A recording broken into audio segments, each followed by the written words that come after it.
Hello and thank you for joining us. Alberta's finance minister has delivered a budget with red ink in the face of looming tariffs. But the UCP government is also trying to soften the blow with a tax break. Alberta has never hesitated to rise to any challenge, to fight for what's fair or fight for whatever might threaten our quality of life.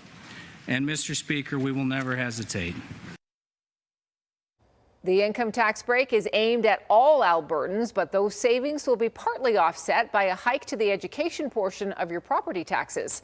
Meanwhile, our province is plunging deep into deficit for the first time since the COVID era. Jordan Canagan is at the legislature tonight. And Jordan, it's a tough budget full of uncertainty. Tara, it really is. Between that possible trade war, falling oil prices, and increased spending, the deficit is billions and billions of dollars. But there is a bit of good news for Albertans. Budget 2025 is meeting the challenge faced by Albertans. And what a significant challenge it is. Tariffs and countermeasures hang over Budget 2025, bringing unpredictability and a deficit for at least 3 years. The tariffs is one thing. Obviously, we have more uncertainty right now, but our own balance sheet forecasting ability is more volatile. The projected deficit for this year is $5.2 billion, and the shortfall continues through 2028. Overall revenue plummets by about $6 billion, mostly due to falling oil and gas prices and a weak dollar, while spending jumps 6% up to $79 billion this year. I am absolutely shocked at a $10 billion turnaround in our fiscal position in 1 year. From over a $5 billion surplus to over a $5 billion deficit. There is some help. A long-promised income tax break is coming. It'll save the average Albertan about $750 per year, but it'll cost the government $1.2 billion. You should start to see the impact of that tax break on your paycheck by June. It's one thing to look at what Alberta can withstand through all of this uncertainty and forecast from a government of Alberta revenue perspective, but it's the same uncertainty and has the same potential consequence for Albertan households. But the province's education property tax rate is going up to help cover some of that cost, so most people won't really see a full $750 break. Remember, deficits are nothing but deferred taxation. They got to get paid back.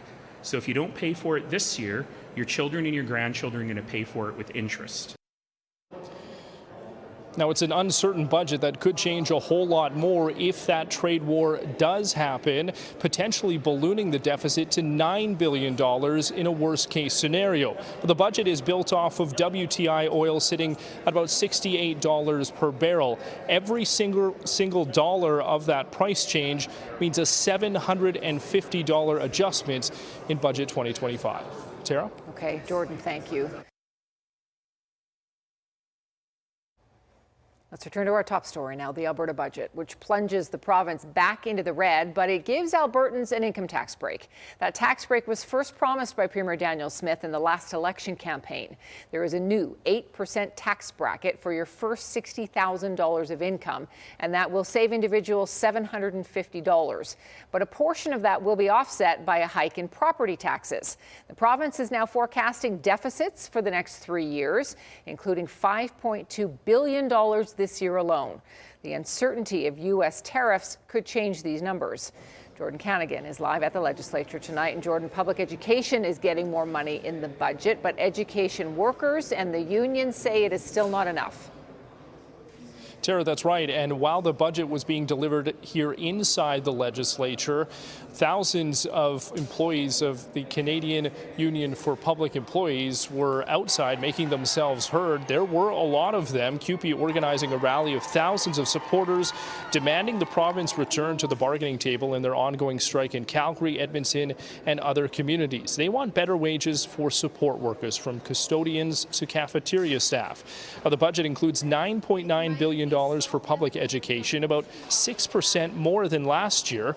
Private and charter schools are getting a 15% bump in funding, which the province says is needed to address enrollment increases.